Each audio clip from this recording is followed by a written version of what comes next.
Et comme promis, Antoine Fraisse-Soulier, on vous retrouve pour votre point pédagogique et on va revenir sur une notion fréquemment utilisée. On va faire un coup de projecteur sur les ordres de marché. Alors, comment passer un ordre sur le marché grâce à la plateforme eToro? Alors, pour passer un ordre sur le marché, il y a plusieurs possibilités. Vous pouvez, soit, si vous savez le titre que vous souhaitez acheter, on va prendre un exemple assez simple. On va prendre par exemple, allez, on va dire Sanofi, hein, une société qui est dans le secteur de la santé, qui pourrait être assez commun à l'heure actuelle. Donc, vous cliquez donc là sur la barre de recherche, vous tapez ici Sanofi, vous le voyez dérouler. Et ensuite, vous allez à droite, vous avez l'onglet Investir qui est très visible. Ici, vous cliquez sur Investir et ensuite donc, apparaît cette fenêtre où donc vous avez la possibilité donc, ici de choisir entre achat ou vente. Donc là, c'est en fonction de votre souhait. Hein. Vous pouvez ou acheter ou vendre le titre. Ensuite, vous allez choisir également si vous voulez choisir un ordre au marché ou un ordre limite. Ici, donc vous cliquez sur Investir. Donc, si vous cliquez sur Investir, c'est un ordre au marché. Si vous cliquez Ordre, ça va être un ordre limite, c'est-à-dire que là, vous allez prédéfinir à l'avance le montant auquel vous voulez acheter Sanofi. C'est-à-dire que vous dites, par exemple, si Sanofi arrive à 83 €, eh bien, je passerai mon ordre.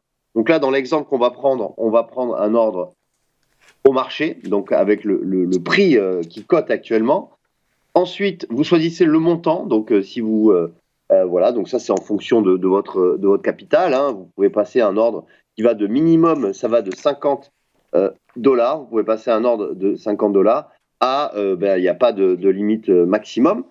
Ensuite, donc on va prendre dans notre exemple 1000 $. Ensuite, vous pouvez donc choisir le levier. Donc, si vous prenez un effet de levier 1, vous voyez qu'il n'y a pas ici aucune commission, donc ni rollover, ni frais de transaction.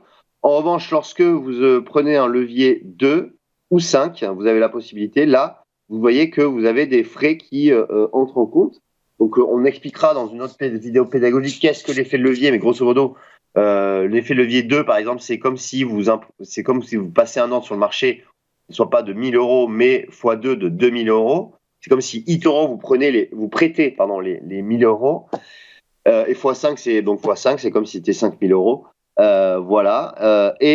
Pour finir, très important, vous pouvez également choisir votre ordre stop loss, c'est-à-dire c'est le niveau auquel votre ordre sera coupé. Donc, par exemple, si vous souhaitez couper votre ordre quand Sanofi atteindra les 80 $, vous pouvez rentrer 80 $ et ça va vous faire perdre 52,35 $. Bon, voilà. Et en ordre take profit, c'est le niveau auquel eh bien, vous allez empocher vos gains.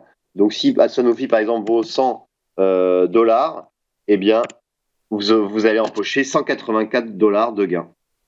Voilà. Voilà, écoutez, les différentes fonctionnalités pour passer un ordre donc sur eToro.